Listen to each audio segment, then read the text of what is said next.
Welcome back to WagerTalk.com. I'm Marco D'Angelo, joined in studio with Brian Leonard. We're going to discuss the baseball trade deadline, was this Monday. And as every year, Brian, there's winners, there's losers. We're going to talk about what teams we thought made the necessary improvements and which ones we didn't like what they did. I'll start it off. We talked about it last week going into it. The Dodgers needed to get another pitcher. Definitely, they're a team that's a contender. They're only a couple games back from San Francisco from winning the division, but yet they're in the thick of the wild card, so they got to keep things going and keep the ship afloat till they get Kershaw back.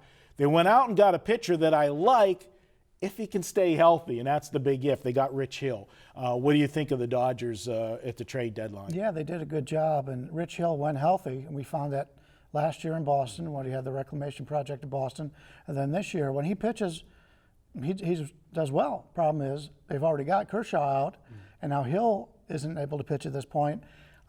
Season's getting a little bit shorter, and some of their better pitching bargains are hurt right now. A team that I think definitely was a winner, and especially for what they got him for. The Washington was a pretty complete ball club as it was. They were missing one ingredient to me, and it was a big ingredient. Papelbon, not a closer. I mean, his days are gone, in my opinion. They went out and got one of the best closers in baseball statistically over the last several years, and that's Mark Melancon from my Pittsburgh Pirates. And they basically got him for next to nothing, and we'll talk about that when we get to the losers in the trade deadline. But I think this is the move as far as Washington that makes them a complete team. I know the Cubs made the big trade to get the closer Chapman, but the Cubs, they didn't need the one big need the way that Washington. I think this completes the team. What is your thought? Well, they're only getting him to the end of the year. He's going to be a free agent at the end of the year. And Kelly was in there when Papelbon was hurt. Kelly was in there, and he was great. And if you take a look at his peripheral numbers, he's one of the elite late-inning guys in the Major League Baseball. So I think they could have filled that spot in-house, but obviously when you bring in a closer, you bring in everybody back an extra inning, so it's going to help their bullpen. But we'll see how that works out. Pittsburgh's not, as you know, being Pittsburgh and Cleveland, they're not a team that's going to pay a lot of money, and they weren't going to be able to keep Melancon. That's the whole thing with Melancon, and we'll talk about that in a minute. San Francisco, they're a team that I think made it a nice move here. I know San Francisco, they went, prior to the All-Star break, looked like they were going to run away from the Dodgers, and then they've been slumping badly. But they needed another starter. They couldn't keep doing it with, just Baumgartner and Cueto. PV has had his moments where he's pitched well, but he's had a lot of moments when he hasn't. Matt Cain's been a wreck most of the season. This is a team that needed another guy, and they went out and got a guy that I like, Matt Moore, and we'll be talking about him in another video. But you bring in a guy from the American League to the National League. He's pitched, over in the American League all this time. That's a natural advantage, I think, for a pitcher, especially a lefty, switching leagues. Now you put a 1-2-3 rotation at the top of the rotation in any series now going forward for a team in the playoffs. You start it off with Baumgartner, you follow it with Cueto, and then you got a third quality starter and more. That's going to set them up for a nice pitching rotation for the playoffs. What do you think of San Francisco's move? Yeah, it's good for San Francisco, and they're a smart team. They got the best front office in baseball, although there's some others are close.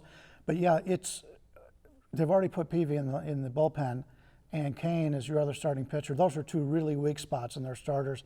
If they weren't pitching in a pitcher's park, neither one of those guys would have been on the team at that point, and it wouldn't surprise me if neither one of them make the playoff roster. All right, now you got winners every year. You got losers as well. Is there any winner that I didn't talk about that you like? I'm a gambler, and I'm in it for the long haul. So I look more of it about what the teams did, and I love what the Yankees did. The Yankees are one of the oldest teams in Major League Baseball.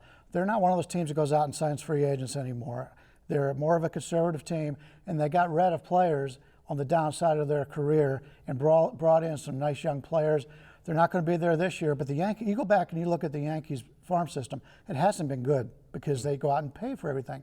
Well, now this brings them to a point where they've got some guys coming up next year, maybe even at the end of this year, that are going to be Major League Baseball players, and they've probably got 6 guys that should be coming up and could be starting next year. When you're a Yankee fan, you're so used to, your team's supposed to be good that when you see them making the moves that they make, it frustrates the Yankee fans on the surface because they want that instant gratification, but definitely they did better themselves for down the road. I agree with you there. Teams that were in contention and, should have been buyers in the market, I don't think the Mets really helped their ball club. They went out and got Jay Bruce, but this is a Mets outfield that really is not good defensively. And Bruce is going to give them a bat in the lineup, but how does he help them defensively? Some of these players, and I know it's not him, but they're made for the American League. Yeah. And Jay Bruce is made to be a DH. And you find that a lot where some of these teams, they're just not a good matchup. The Yankees with Beltran, he couldn't really play the field. He wasn't a good defensive player. So they get stuck in this. As good as Ortiz is for Boston, he doesn't even play first base in interleague games. So they kind of hamper that team when they don't have a guy that could play the field. And he's all right, but he's not somebody you want out in right field. Yeah, I think the Mets were able, when they were getting the good pitching, the dominant pitching, they were able to hide some of that, defensive problems in the outfield. But their pitchers have not been dominant, and it's showing up this year for the Mets. And they're a team that, played super and went to the World Series last year that, probably is not even going to make the playoffs. Well, I'm not going to say that at this point, but Lagares is their center fielder. He's a Gold Glove type of center fielder. He's hurt right now. He'll be out, I believe, for the next 6 weeks. So that's a team right now that they've got too many guys up there playing positions they shouldn't be playing. And the last one for the loser, and, I'm going to be the hometown guy, and boy, I can't look at it any other way than this was a salary dump, and Pittsburgh's trying to sell it as it wasn't. But boy, I got flashbacks to the McClatchy days of the Pittsburgh Pirates, where it's just wholesale fire sale, get rid of contracts. Lariano was having a horrible year, absolutely no question about that. And he had a big contract and a lot of money, but they got absolutely nothing for him, in my opinion. And they had to, getting Hutchinson is. What's he been? A 4th, 5th starter I at would best? rather have Hutchinson his salary at this point than I would Liriano his salary.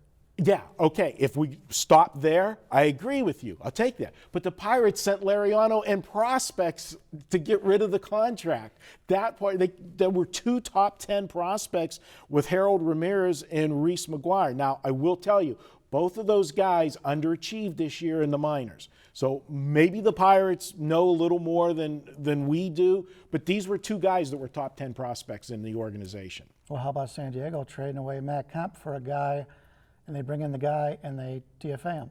Yeah. So basically they gave away Matt Kemp just to save a little bit of money.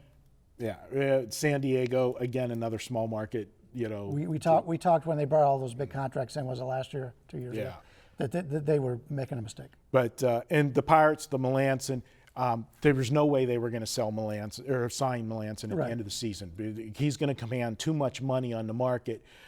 So, if you're going to lose him, try to get something. But they really didn't get a lot back for him, in my opinion. You look at, Chapman and stuff. I think that a team like Washington that really needed that area fixed, I think they could have got more. But when the other teams know that you've got no shot of signing them, it loses your leverage. At least if you're a big ball club and have some money, you got to give something up to get them. For 2 years, Lucroy's been in that same situation with Milwaukee. Colorado, Carlos Gonzalez, the same situation. Luckily for Colorado fans, they started winning because they may have sold off some of their key prospects. They've got a really good team. Unfortunately, Story now may be out for the season, and that really hurts them offensively. All right, that covers the baseball trade deadline. We're having trouble with that one today. And guys, hey, check out at wagertalk.com. Every weekend, $69. You can pick your favorite capper, get all of his plays Thursday through Monday. All plays, $69 from your favorite capper. It's each and every weekend at Wager Talk. Check it out. We'll be back with more here at wagertalk.com.